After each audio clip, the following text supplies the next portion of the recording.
Assalamualaikum warahmatullahi wabarakatuh. Halo teman-teman, perkenalkan nama saya Sapna Ainun dengan NIM H1910437 semester 4 PGSD di Universitas Juanda Bogor. Kali ini saya akan mempraktekkan percobaan ingin house sederhana yang bisa dilakukan di rumah. Tugas ini dilakukan untuk memenuhi mata kuliah pendidikan IPA SD. Pengertian ingin house. Ingin house merupakan suatu percobaan yang memiliki fungsi guna meneliti suatu proses fotosintesis yang dipergunakan sebagai dalil untuk membuktikan jika tumbuhan sejatinya membutuhkan sebuah cahaya untuk bisa berfotosintesis serta menghasilkan sebuah oksigen pada saat proses fotosintesis ini sedang berlangsung. Jan Ingenhousz lahir pada 8 Desember 1730 sampai 7 September 1799. Dia adalah ilmuwan Britania Raya kelahiran Belanda yang membuktikan bahwa intensitas cahaya mempengaruhi laju fotosintesis pada tumbuhan. Pada tahun 1778, ia mengulangi eksperimen Priestel yang menemukan bahwa cahaya matahari berpengaruh pada tumbuhan sehingga dapat memulihkan udara yang rusak. Sebelum Ingenhousz melakukan penelitian, ada seorang ahli kimia yang sudah dahulu membuktikan bahwa fotosintesis menghasilkan sebuah gas dimulai pada tahun 1770. Percobaan saat itu menggunakan lilin yang dibakar pada suatu wadah yang tertutup sampai api padam. Saat itu dirinya menggunakan tumbuhan mint dalam wadah tertutup yang sama dan ternyata bisa mempertahankan api untuk menyala. Namun saat itu jenis gas apa yang dikeluarkan tidak diketahui. Lalu barulah pada tahun 1779 Jan Ingenhousz, dokter berkebangsaan Inggris, melanjutkan percobaan tersebut. Ia menggunakan tumbuhan air Hydrilla verticillata yang diletakkan di bawah corong kaca. Saat itu Ingenhousz menggunakan corong kaca bening terbalik yang dimasukkan ke dalam gas kimia berisi air.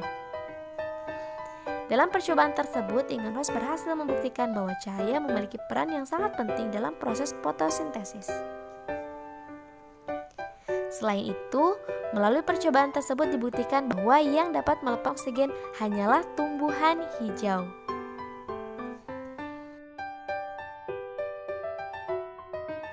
Oh iya teman-teman, tanaman Hydrilla ini adalah satu tanaman yang digunakan sebagai phytoremediator. Hydrilla verticillata merupakan tanaman yang melayang di air sehingga dapat menurunkan bahan pencemar perairan lebih efektif karena bagian daun, batang, dan akar terendam di dalam air.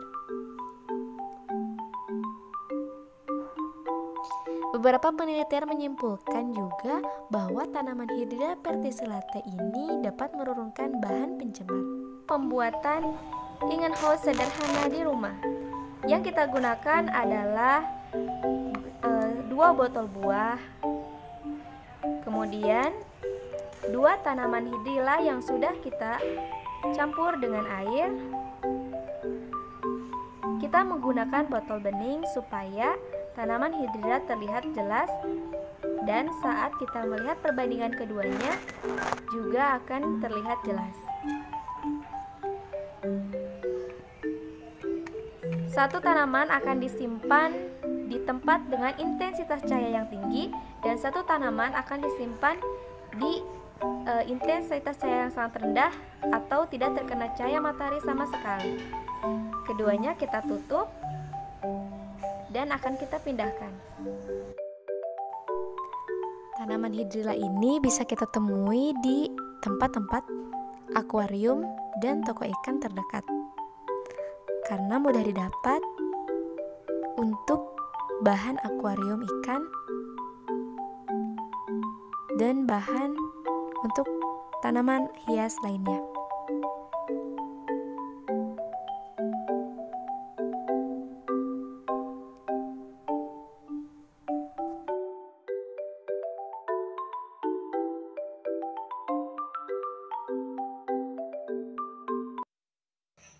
Selanjutnya kita menunggu beberapa menit dan melihat perubahan yang terjadi pada kedua percobaan tersebut.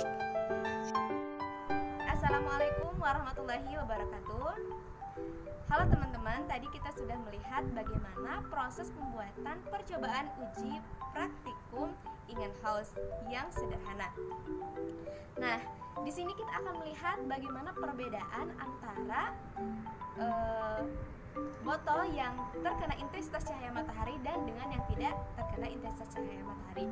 Di sini saya memiliki satu yang tidak terkena intensitas cahaya matahari, dan kita lihat bagaimana perbedaan dari dua percobaan tersebut. Apakah benar bahwa intensitas cahaya matahari mempengaruhi terjadinya fotosintesis, dan apakah benar akan menghasilkan oksigen?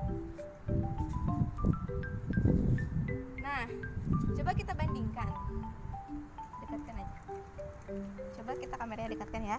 Nah, ini adalah tanaman air yang tidak terkena sinar matahari. Kita lihat tidak ada gelembung yang aktif di sini karena tidak terkena intensitas cahaya matahari. Sedangkan yang terkena intensitas cahaya matahari yang sangat tinggi, di sini kita lihat banyak sekali gelembung yang dihasilkan.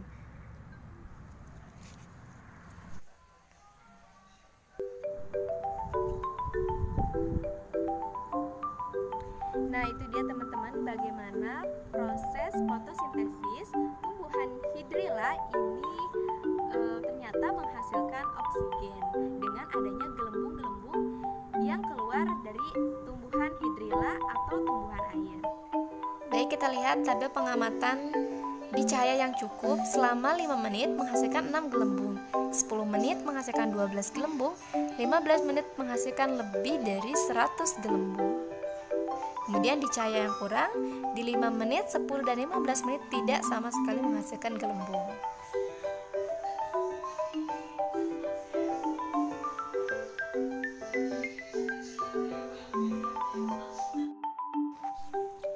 Berdasarkan praktikum yang sudah dilakukan di atas, dapat disimpulkan bahwa sinar matahari memiliki peran yang sangat signifikan terhadap proses fotosintesis yang dialami oleh tumbuhan Hydrilla verticillata.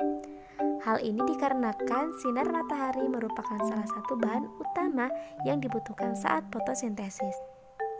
Tanaman yang diletakkan di tempat terkena sinar matahari langsung menghasilkan lebih banyak gelembung udara berisi oksigen dibanding dengan yang diletakkan di tempat gelap. Selain itu, pada percobaan menggunakan NaCO3, tanaman yang tidak diberi NaCO3 dan tempat gelap tidak menghasilkan O2 atau oksigen. Sementara untuk tanaman yang diberikan NaCO3 namun diletakkan di tempat gelap, maka hanya menghasilkan gelembung udara pada menit ke-30 saja dan dengan jumlah yang sedikit. Beberapa kali sudah disinggung bahwa tujuan melakukan percobaan ini adalah untuk melihat apakah fotosintesis benar menghasilkan oksigen. Selain itu, faktor apa saja yang paling berpengaruh dalam percobaan ini? Hal pertama yang menjadi manfaat dalam melakukan percobaan ini adalah orang menjadi paham bagaimana cara merawat tanaman yang benar. Paham bagaimana supaya tanaman bisa mendapatkan nutrisi yang cukup untuk melakukan fotosintesis. Selanjutnya adalah supaya orang menyadari bahwa tumbuhan bisa sangat bermanfaat bagi kehidupan karena menghasilkan oksigen yang baik untuk kehidupan manusia. Karena pada proses tumbuhan membutuhkan gas karbon dioksida dan akan menghasilkan oksigen, yang mana ini sangat bermanfaat untuk membersihkan udara di lingkungan sekitar. Jadi, itulah tadi beberapa penjelasan lengkap terkait percobaan Ingenhous, dimulai dari cara melakukannya sampai manfaat percobaan Ingenhous. Ini percobaan Ingenhous yang bisa saya lakukan.